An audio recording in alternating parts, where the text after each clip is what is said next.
Julgamento. Quantas vezes nós julgamos e quantas vezes nós somos julgados?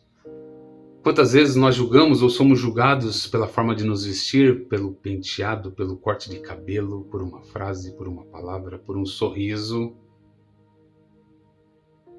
Quantas vezes somos julgados? Dentro e fora de casa.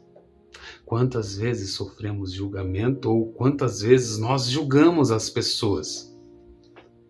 Existe a história de um grande filósofo, o que é um marco na filosofia.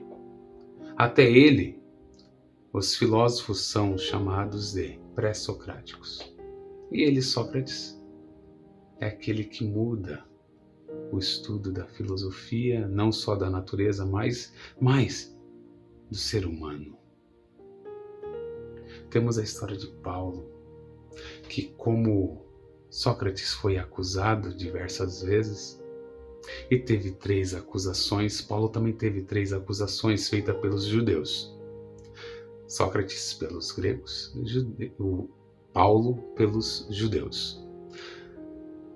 Sócrates teve as 3 acusações dessa forma: não reconhecer os deuses do Estado, introduzir novas divindades e corromper a juventude.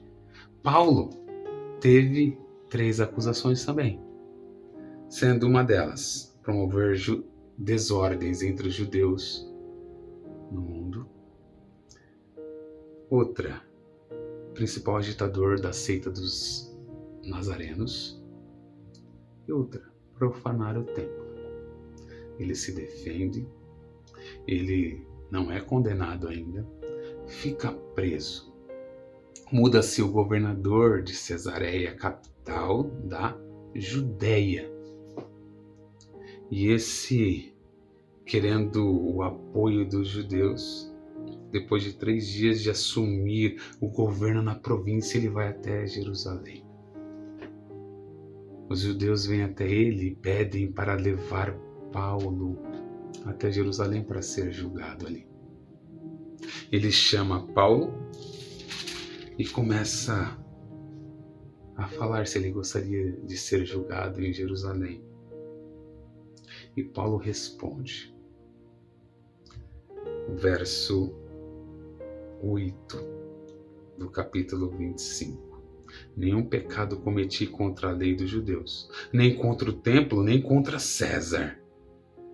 Então Festo, querendo assegurar o apoio dos judeus, perguntou a Paulo: você gostaria de ir a Jerusalém e ser ali julgado por mim a respeito destas coisas? E Paulo responde: estou diante do tribunal de César, onde convém que eu seja julgado. Não fiz mal nenhum aos judeus, como o Senhor sabe muito bem. Se de fato pratiquei algum mal ou crime digno de morte, estou pronto para morrer. Se pelo contrário não são verdadeiras as coisas de que me acusam, ninguém pode me entregar a eles. Apelo a César. Então Festo, tendo falado com o conselho, respondeu: já que apelou para César você irá. O interessante, irmãos, é que da mesma forma que Paulo foi julgado, acusado, Sócrates, 400 anos antes de Paulo, mais ou menos, também havia sido julgado. E o julgamento de Sócrates foi a morte. E nós vamos ver que, no decorrer aqui das devocionais, qual será o julgamento a Paulo.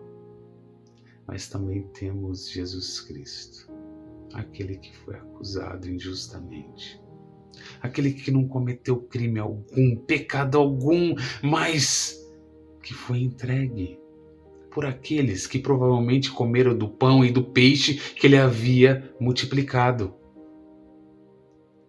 Que ele foi entregue por muitos que viram ele ensinando e fazendo bem. Mas ele foi entregue, acusado, julgado morte de cruz, morte maldita. Mas nós vemos que em Jesus, ao invés de julgarmos, devemos amar. Ao invés de apontarmos o dedo, devemos abraçar. É em Jesus que nós encontramos o amor verdadeiro, que não julga pela aparência, que não julga por uma frase, mas que é o justo, é aquele que nos ama, o nosso advogado fiel diante do Pai. Que possamos amar cada vez mais o nosso próximo e o nosso inimigo, como Jesus fez.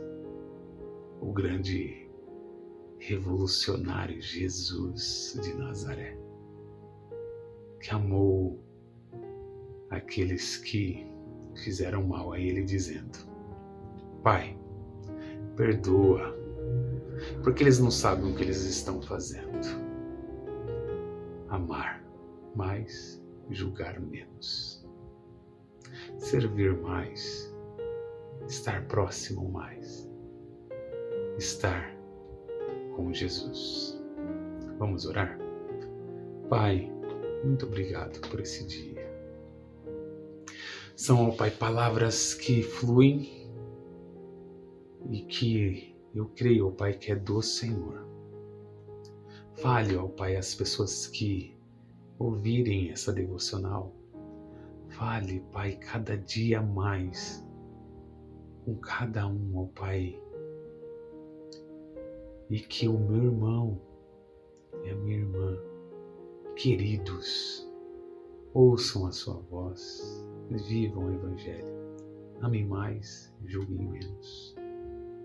Vivam o Evangelho. Em nome de Jesus. Amém.